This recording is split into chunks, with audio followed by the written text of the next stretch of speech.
Bureau chief Anil Thakur ji report मुताबिक कंदकोट अमर शहीद welfare trust Sindh ज़िले कशमोर एट कंदकोट मुख्तलिफ इलाइकन में 1500 बरसात मुतासरन में रोज़ाने जी बुनियाद ते बिन वेलन जी मानी चाह पीअण जो साफ़ पानी इलाज लाइ मेडिकल कैंपूं ऐं ॿियो ज़रूरी सामान 10 ॾींहंनि खां मुहैया करे रहियो आहे।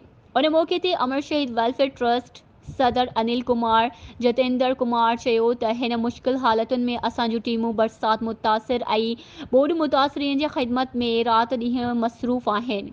हुननि चयो त अमर शहीद वेलफेयर ट्रस्ट पारां ज़िले जे मुख़्तलिफ़ हंधनि ते बरसात ऐं बोड मुतासिरनि लाइ खाद खुराक राशन पीअण जे साफ़ पाणी इलाज समेत घुर्बल शयुनि जी फराहमी कई पई वञे जीअं मुतासिरीन जूं मुश्किलातूं घटिजी सघनि। हुननि चयो त अमर शहीद वेलफेयर ट्रस्ट मुतासिरीन जी हर मुमकिन मदद लाइ कम करे रही आहे। खेनि हिन ॾुखे वक़्त में अकेलो ऐं बेयारो मददगार हरगिज़ न छॾियो वेंदो।